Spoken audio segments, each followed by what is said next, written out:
السلام عليكم ورحمة الله وبركاته. عاملين ايه يا حبايب قلبي؟ يا رب تكونوا كلكم بخير. وحشتوني. عارفة اني قعدت حبة كده غايبة عنكم. يمكن ما تلاحظوش ده في الفيديوهات اللي انا بنزلها لكم عشان انا بنزلك يوم ورا يوم، بس هنلاحظه في عمر الكتاكيت. يعني انا صورت معاكم عمر يوم والنهاردة عمرهم تقريبا 7 ايام 8 ايام. النهاردة عمرهم 7 ايام 8 ايام. ايه اللي شغلني وايه اللي بعدني؟ موضوع الفئران اللي عندي في الشقة. عايزة اقول لكم انا بقالي اسبوع او بالظبط 9 ايام بلف حوالين نفسي، لا اعرف دخلوا منين ولا اعرف عددهم كام ولا اعرف انا كده خلصت ولا مخلصتش. مش عارفة اي حاجة في اي حاجة. جربت كل انواع الحلول اللي ممكن اكون حد قالها لي. حطيت سم، غيرت السم، غيرت 3 انواع سم، جربنا اللزقة. لحد دلوقتي اللي لقيتهم عندي 8. لحد النهاردة أنا لسه موتة واحد.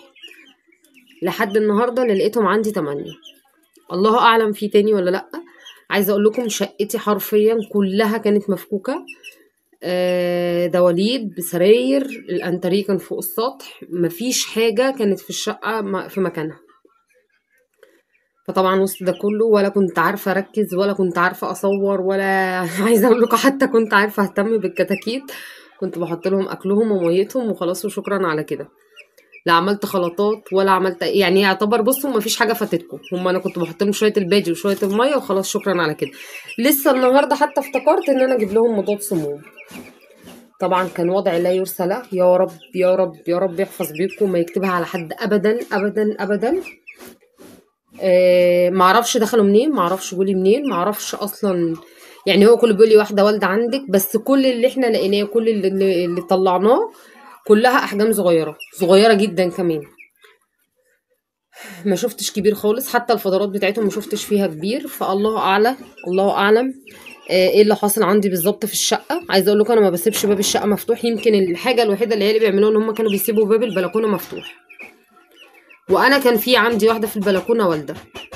فهي بقى هل دخلت مثلا حطيتهم كلهم عندي في ايه بالظبط مش فاهمه. كل اللي طالباه منكم ان انتوا تدعوا لي ربنا يفك الكرب عني ويزيح الغمه دي عني، لان بجد الموضوع متعب جدا جدا فوق ما اي حد يتخيل. موضوع صعب. نفسيا بقى وجسديا وعيالي، وكان عندنا امتحانات شهر بصوا موضوع متعب في كل حاجه في كل حاجه. بالذات انت كانك بتحاربي المجهول. انت مش عارفه في ايه عندك في الشقه، مش عارفه عددهم كام، ما تعرفيش دخلوا منين، لسه في تاني مفيش تاني، الله اعلم. انا لحد النهارده كده التامن اللي موتته النهارده. عايزه اقول لكم 8 مفيش منهم الا 2 بس اللي ماتوا بالسم. اللهم لك الحمد يعني والشكر. قدر الله ما شاء فعل. الحمد لله الذي لا يحمد على مكروه سواه. ان شاء الله ربنا قادر يزيح الغمه. دعواتكم ربنا يزيح الغمه دي عني ويفك الكرب، لان الموضوع صعب قوي. كل الايام اللي فاتت زي ما قلت لكم انا ولا عملت خلطات ولا عملت لهم سقوات ولا عملت اي حاجه. انا كنت بحط لهم شويه العلف وشويه الميه.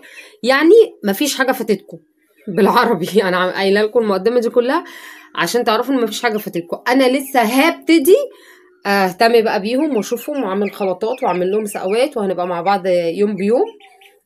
اللي حابب يرجع يشوف الكتاكيت من عمر يوم، عندنا دورتين فاتوا متصورين، ارجعوا شوفوهم، شوفوا احنا كنا بنعمل ايه يوم بيوم. انا النهارده هعتبر ان هم عمرهم اسبوع، لاني والله فعلا انا ناسي عمرهم قد ايه. هعتبر ان عمرهم اسبوع وهبتدي معاهم من النهارده عمر الاسبوع. هحط لهم مضاد سموم على الميه، بس دي الحاجه الوحيده اللي انا هزودها النهارده. العلف بتاعهم ممكن اقطع لهم عليها بصلايه. انا كنت بحط يعني انا هو يوم حطيت لا حرام 3 ايام يعني على علبه الزبادي. 3 ايام، اول 3 ايام كنت بحط لهم البادي مع معلقه زبادي وشويه كركم. ده اللي انا كنت بعمله. باقي الايام كلها انا كنت بحط البادي وميه فقط فقط. حتى والله العسل الاسود ما كنت بحطه. فدعواتكم ان شاء الله بفك الكرب. ادعوا لي كتير، افتكروني في صالح دعواتكم كده، واكتبوا لي في التعليقات ربنا يفك الكرب ويزيح الغمه دي عني. طبعا ما بنامش، خايفه على اولادي. الله يحفظهم يا رب ويحميهم ويحفظ بيوتكم ويحصن بيوتكم يا رب. ويا رب ما يكتب على حد اللي انا شفته ابدا الايام اللي فاتت دي. دلوقتي هحط لهم الميه. العلفه دي هعلقها لهم من هنا. انا خلاص بقى، انا نضفت الاوضه هنا ورصيت الحاجه تاني لسه النهارده والله. لسه مرجعه الدواليب مكانها ورصه الدواليب، فرجعت الفراخ مكانها. هحط العلافه دي هعلقها لهم ونحط العلف مع بعض ونشوف هنعمل لهم ايه النهارده.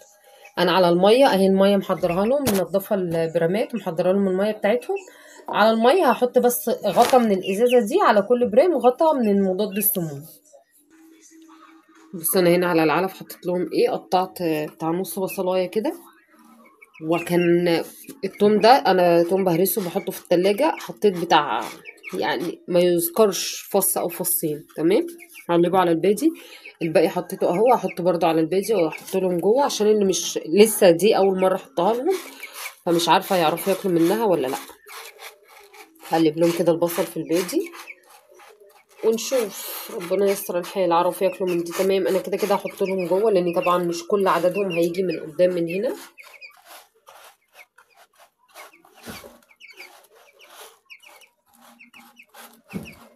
مش كل العدد هيعرف ياكل من قدام من هنا، فاهميني؟ فهحط لهم برضو ايه جوه، اللي يعرف ياكل من هنا كان بيها، اللي ياكل من جوه كان بيها. ما تسيبيش الفراخ بتاعتك مش عارفه توصل للاكل، عشان ما تلاقيش مثلا حبه بيكبروا حبه لا. لازم تتاكدي ان الاكل قدامهم كلهم. طبعا اسفه ان انا نفسيا مش احسن حاجه. معرفش بقى باين عليا في صوتي يعني ولا لا، بس انا نفسيا طبعا مش احسن حاجه. دعواتكم، عايزه كل اللي شافني وحبني او استفاد مني بمعلومه او حتى بيحبني في الله، محتاجه دعواتكم، فعلا محتاجه دعواتكم، لان انا اليومين دول نفسيا مش احسن حاجه خالص خالص. طبعا مرعوبه على عيالي. الله اكبر الله اكبر، الفيران بتجيب امراض وحشه جدا طبعا كلكم عارفين. انا هنا هحط لهم الميه، ربنا يحفظنا يا رب.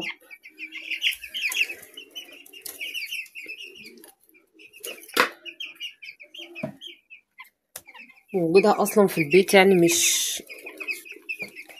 مش حاجه لطيفه خالص يعني. فالحمد لله رب العالمين، قدر الله ما شاء فعل. انا هحط لهم زي الخلطه دي بالظبط كده، بادي على بصل على توم، هحط لهم جوه وكده يبقى يومنا خلاص. اشوفكم بكره ان شاء الله لو ما جدش جديد. اشوفكم بكره في فيديو جديد من عند فراخنا. نرجع بقى لسلسله فيديوهاتنا تاني، نرجع ليومياتنا مع الفراخ تاني. دعواتكم بتيسير الحال، واشوفكم بكره في فيديو جديد ان شاء الله. استودعكم الله الذي لا تضيع ودائعه. السلام عليكم.